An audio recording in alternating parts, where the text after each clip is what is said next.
नमस्कार दोस्तों, मैं आदित्य शेखर आप सभी का स्वागत करता हूं। चलिए आज हम लोग वंशानुक्रम और आनुवंशिकता पर अध्ययन करते हैं कि वंशानुक्रम क्या है और आनुवंशिकता क्या है। वंशानुक्रम और आनुवंशिकता से यूपी टेट, सी टेट तथा टेट संबंधी सभी एग्जामों में हर बार क्वेश्चन पूछे जाते हैं। इसलिए चलिए हम लोग आनुवंशिकता और वंशानुक्रम का अध्ययन करते हैं।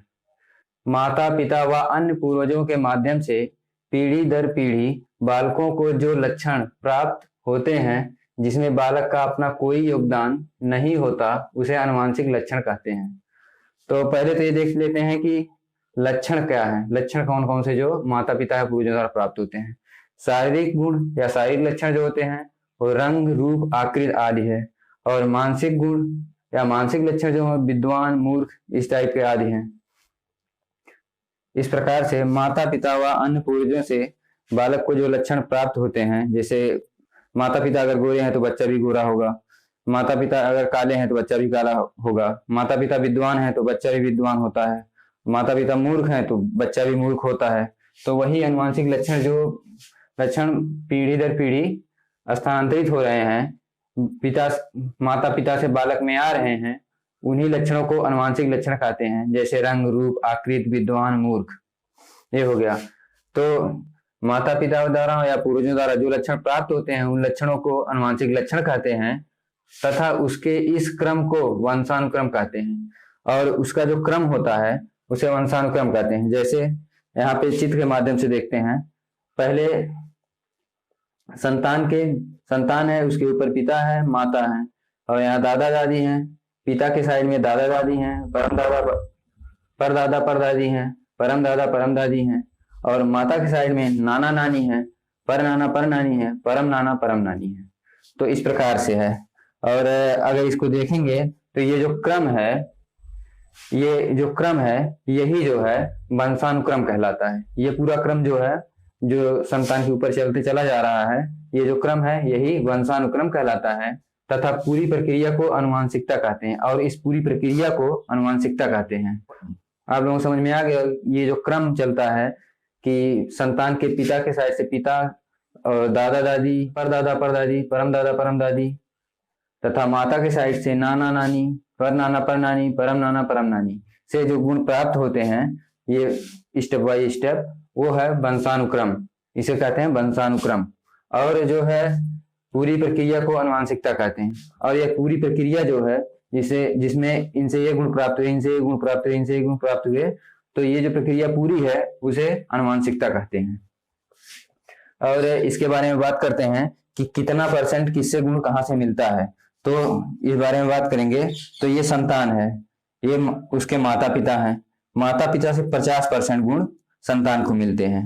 और उसके ऊपर अगर जाएंगे तो पिता के साइड से दादा दादी से 16% गुण जो है संतान को प्राप्त होते हैं और परदादा परदादी से 7% गुण संतान को प्राप्त होते हैं और परम दादा परम दादी से 2% गुण संतान को प्राप्त होते हैं। और इधर अगर ध्यान दें माता के साइड में, तो माता के साइड में 16% गुण संतान को प्राप्त होते हैं नाना नानी से और 7% गुण पर नाना पर नानी से प्राप्त होते हैं संतान को और 2% गुण परम नाना परम नानी से संतान को प्राप्त होते हैं। इस प्रकार से 50% गुण माता पिता से प्राप्त होते हैं संतान को और 16% दादा दादी नाना नानी से और 7% परदादा परदादी पर नाना पर नानी से और 2% गुण परम दादा परम दादी से, परम नाना परम नानी से। तो इस प्रकार से यह वंशानुक्रम की प्रक्रिया चलती है। यह जो क्रम है पूरा, इसे वंशानुक्रम कहते हैं। इस पूरी प्रक्रिया को आनुवंशिकता कहते हैं। और इन जो लक्षण एक पीढ़ी से दूसरी पीढ़ी में स्थानांतरित होते हैं उसे आनुवंशिक लक्षण कहते हैं। तो इस प्रकार से आप लोगों को समझ में आ गया होगा कि वंशानुक्रम क्या है और आनुवंशिकता क्या है और आनुवंशिक लक्षण क्या है। इस प्रकार से चलिए एक बार फिर से इसको रिवाइज कर लेते हैं कि किस प्रकार से क्या है। माता पिता व अन्य पूर्वजों के माध्यम से पीढ़ी दर पीढ़ी बालक को जो लक्षण प्राप्त होते हैं जिसमें बालक का अपना कोई योगदान नहीं होता है उसे आनुवंशिक लक्षण कहते हैं। तो पहली बात तो जो लक्षण बालक को माता पिता से जो लक्षण प्राप्त होते हैं और उसमें उसका कोई योगदान नहीं होता है उसी को आनुवंशिक लक्षण कहते हैं। जैसे रंग, रूप, आकृति, विद्वता, मूर्खता, ये सब जो माता पिता व अन्य पूर्वजों से बच्चे को प्राप्त होता है, उसमें बच्चे का कोई योगदान नहीं होता, अपना योगदान कोई नहीं होता। वह स्वाभाविक रूप से उसको प्राप्त होते हैं, पुरस्कार के स्वरूप में प्राप्त होते हैं माता पिता और पूर्वजों द्वारा। पूर्वजों में दादा दादी, नाना नानी, परदादा परदादी, पर नाना पर नानी, परम दादा परम दादी, परम नाना परम नानी, इन सबसे जो लक्षण प्राप्त होते हैं पुरस्कार स्वरूप वह अनुवांशिक लक्षण कहलाते हैं तथा उसके इस क्रम को वंशानुक्रम कहते हैं। और जो ये लक्षण भी स्टेप वाइज 2%, 7%, 16% सब प्राप्त होते हैं, यह जो क्रम है इस क्रम को वंशानुक्रम कहते हैं और इस पूरी प्रक्रिया को अनुवांशिकता कहते हैं। और इस पूरी प्रक्रिया को, यह पूरी प्रक्रिया जो होती है गुण प्राप्त होने वाली, कि किससे कितना लक्षण प्राप्त हो रहा है, कितना गुण प्राप्त हो रहा है, वह पूरी प्रक्रिया अनुवांशिकता कहलाती है। उदाहरण के तौर पे देखें तो विद्वान माता पिता का बालक विद्वान होता है। अधिकांशतः देखा जाता है कि विद्वान माता पिता का बालक विद्वान होता है, मूर्ख माता पिता का बालक मूर्ख होता है।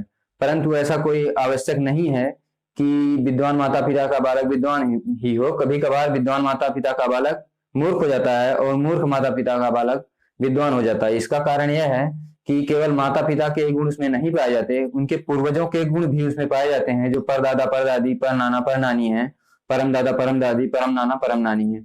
इसका भी इफेक्ट बच्चे के ऊपर पड़ता है। इसलिए विद्वान माता पिता का बालक तो विद्वान होगा, परंतु अगर कभी कभार नहीं होता है तो उसके पूर्वजों के गुण भी हो सकते हैं उस पर विद्वान, जिसके कारण वह अपने माता पिता से थोड़ा भिन्न हो।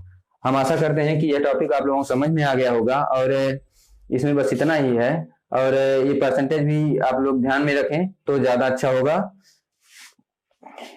इस वीडियो में बस इतना ही। अगर ये वीडियो पसंद आई है तो वीडियो को लाइक कर दीजिए, चैनल को सब्सक्राइब कर दीजिए, बेल आइकन को प्रेस कर दीजिए, जिससे हमारे लेटेस्ट अपडेट आपको मिलते रहें। और वीडियो को ज्यादा से ज्यादा शेयर कर दीजिए, जिससे ज्यादा से ज्यादा लोग इस वीडियो को देख सकें। इस वीडियो में बस इतना ही। अब आपसे मिलेंगे अगली वीडियो में, तब तक के लिए नमस्कार।